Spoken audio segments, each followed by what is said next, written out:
The big truth is that we are infinite beings in a biosuit.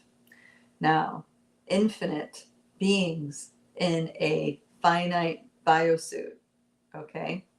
Our DNA is not activated in such a way where we can reclaim our mortality.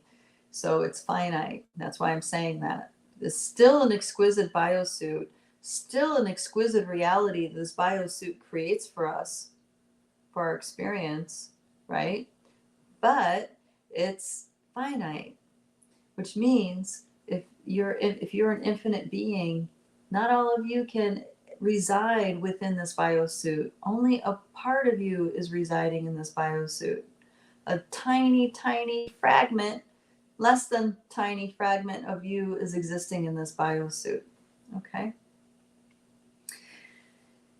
And this is important to keep in mind because when we are exploring experiences and issues and perceptions like death, dying, reaching beyond the veil, it's really significant for us to understand that what we're looking at, what we're experiencing in this biosuit is a perception.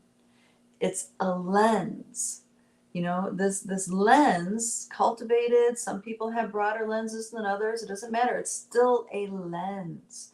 It's not the pure truth. It is a perspective, a single, well, two-eyed, well, wait a minute, with your heart and third eye. It's a four-eyed perspective, okay, to the experience, which is still very valuable, but it's not the complete experience. For example, we have linear time. And in this biosuit, we experience moving forward through this linear time. And what is the past is the past, it's gone. And what is the future doesn't exist, it's up there. So because of the capacity of our biosuit, there's truly only the now.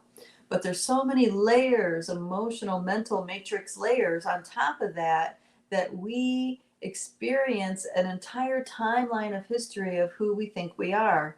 We were born here and at this time, and these were our parents. And when I was young, I did this. And when I became a teenager, I did that. In my adulthood, I did this. And then, right? So there's like this progression through time that is defining to us in our matrix, an individualized matrix of who we are.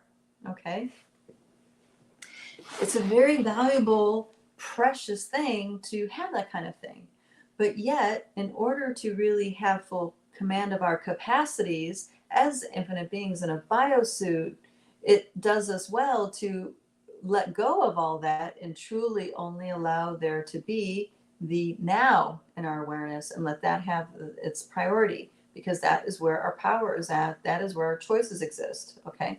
And when we are fully committed to the now moment, it helps lighten the lens up a little bit, where we're not seeing everything as it used to be or how it always has been in the past. We're allowing for more opportunity for something different to be. Okay. So that linear time gives us a perspective, many different kinds of perspective, but still a very specific perspective to linear time.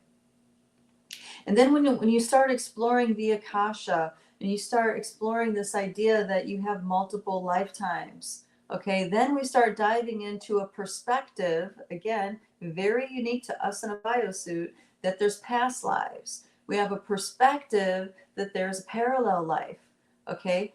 What's important about this is that we understand that through this perspective, we are more than just that one singular timeline that we've been walking throughout our whole life.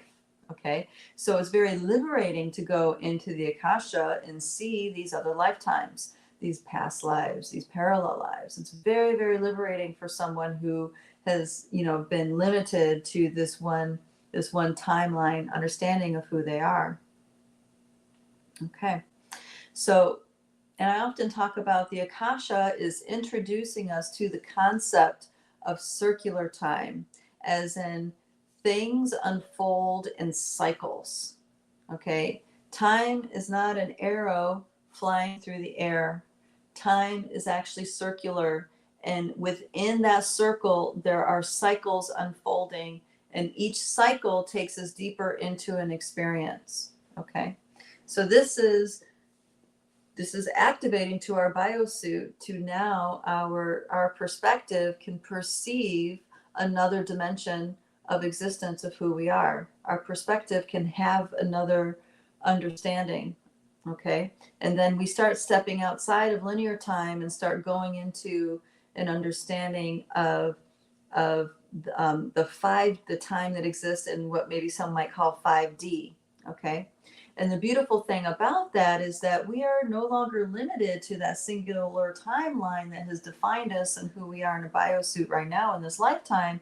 We can actually bring healing to us in this lifetime by addressing the things that we find in the Akasha that maybe happened in a past life, or maybe that's happening in a parallel life. Okay. We can actually heal our here and now experience by addressing other versions of ourself in the Akasha. Okay. All right. This is very important because this serves us. This serves in broadening our lens.